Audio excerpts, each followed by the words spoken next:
Hi everybody, it's Margaret from Wild About Herbs. Today I have something a little bit different. It's a sample project from my course on how to make your own herbal remedies. But surprise, surprise, today we're not using herbs, we're using seaweed. So why would we use seaweed? Well, first of all, just to try out something different using the same techniques that we use for making infused herbal oils.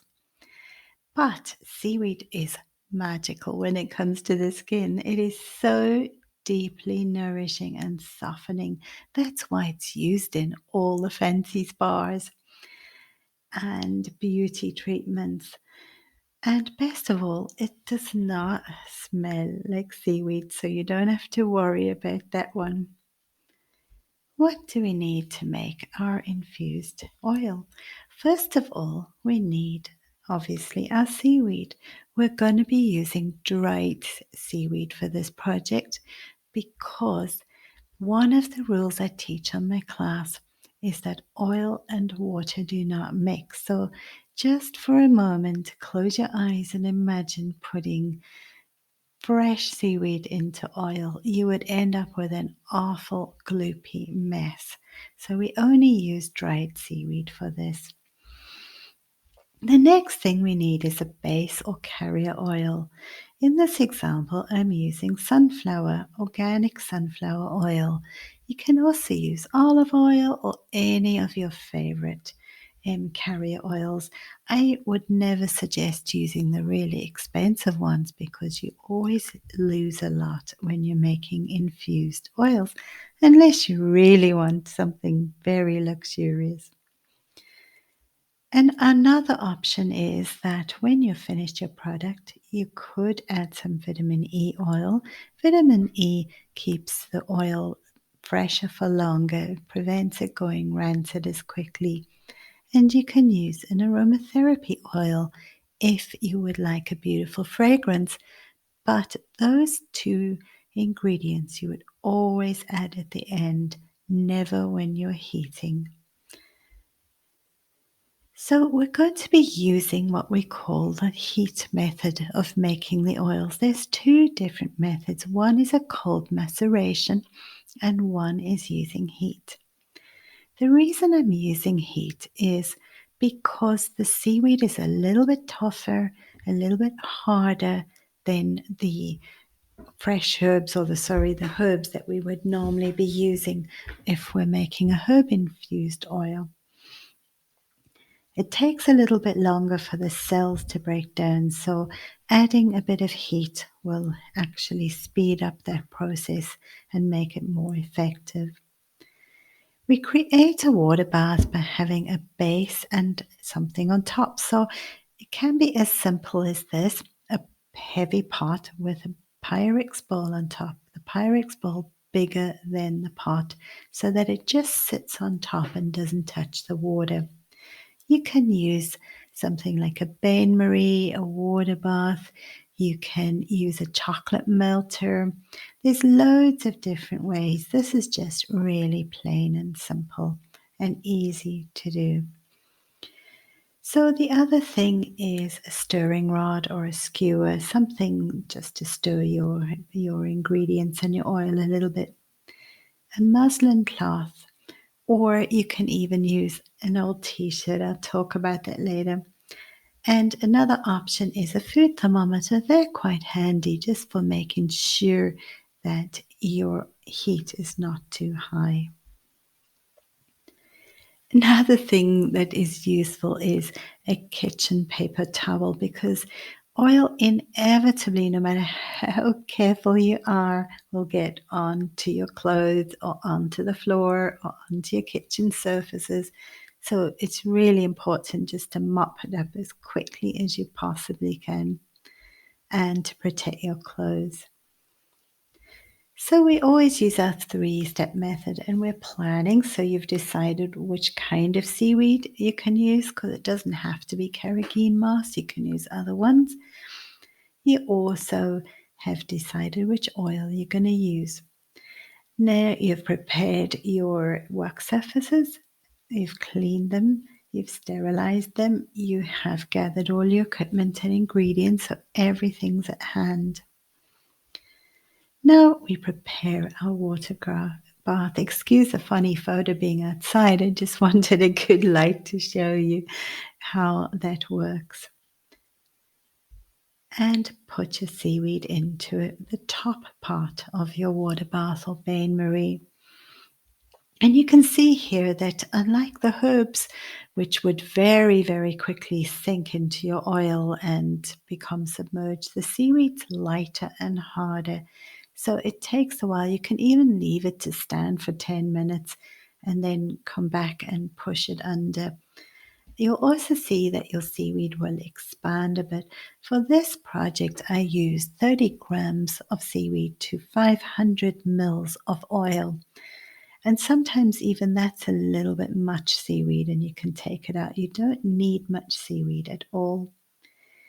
So you can see here I've used a skewer and I'm pushing the seaweed under the oil to try and get it all submerged. It does take a little bit of time and you do carry on until it's submerged. And there you can see it's all beautifully submerged under the surface of the oil.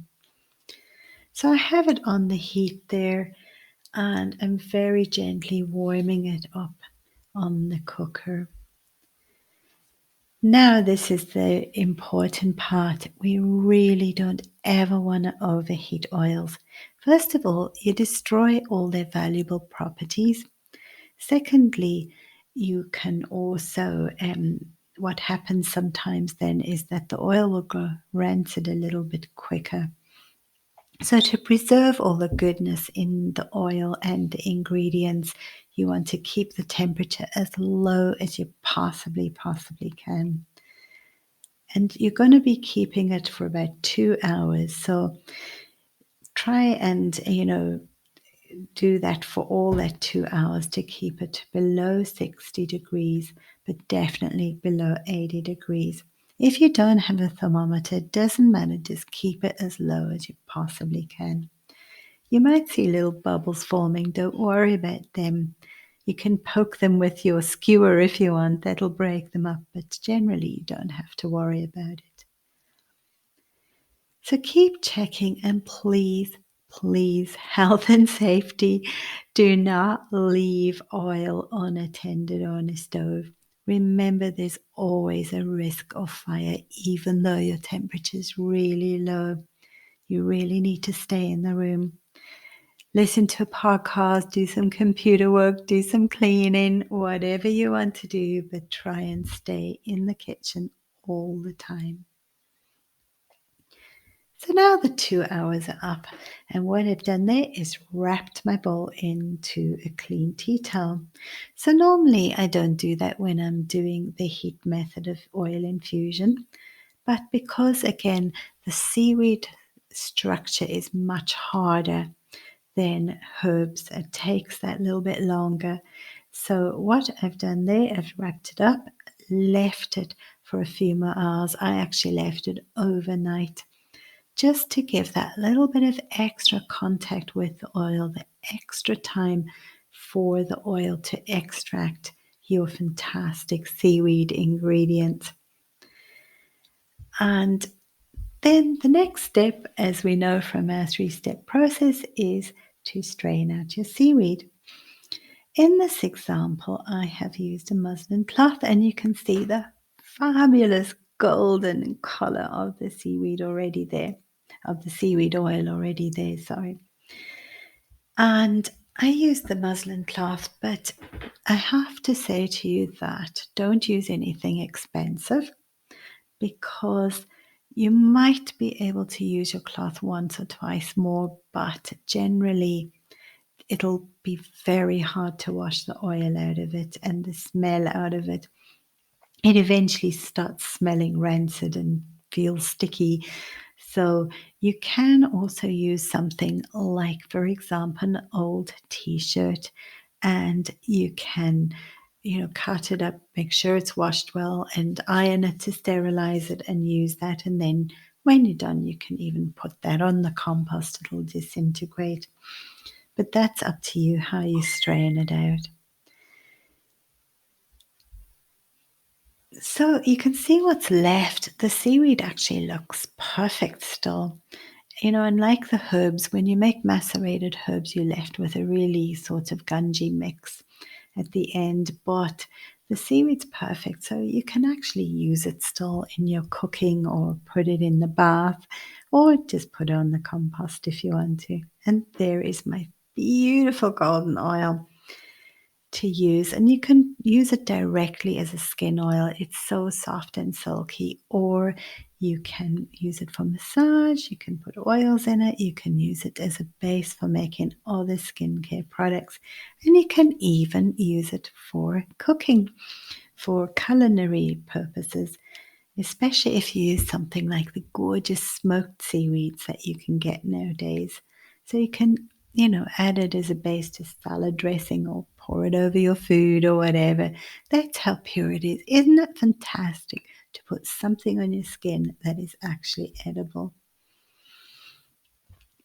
So now at this stage, you have the option of adding 1%. What you would do then is, for example, weigh your oil and then add 1% vitamin E oil, or you can add 1 or 2% your essential oils. I love spearmint in my seaweed oil because it kind of has almost a hint of seaweed to it, so that you can use any kind of aromatherapy oil you like. And that's how we finish. Now you can put your oil temporarily back into your bottle. Use a funnel so you don't make a huge mess. Put it back into the bottle that it came in, if it's a dark glass bottle, because it's really handy for preserving it and keeping it from being damaged by light. Or put it in a pretty bottle. So I put it in that bottle just on a temporary basis, and then I can do what I want to with my lovely bottle of infused seaweed oil. And of course, as always, I emphasize label it. So I have written on it carrageen moss infused in sunflower oil and the date.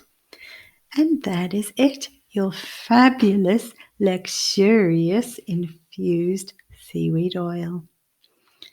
And I have to give credit here to Vivian Campbell, because she's the one who introduced me to seaweed oil and using seaweed in skincare. She regularly runs skincare courses online and in person, and you can find her at the Herbal Hub.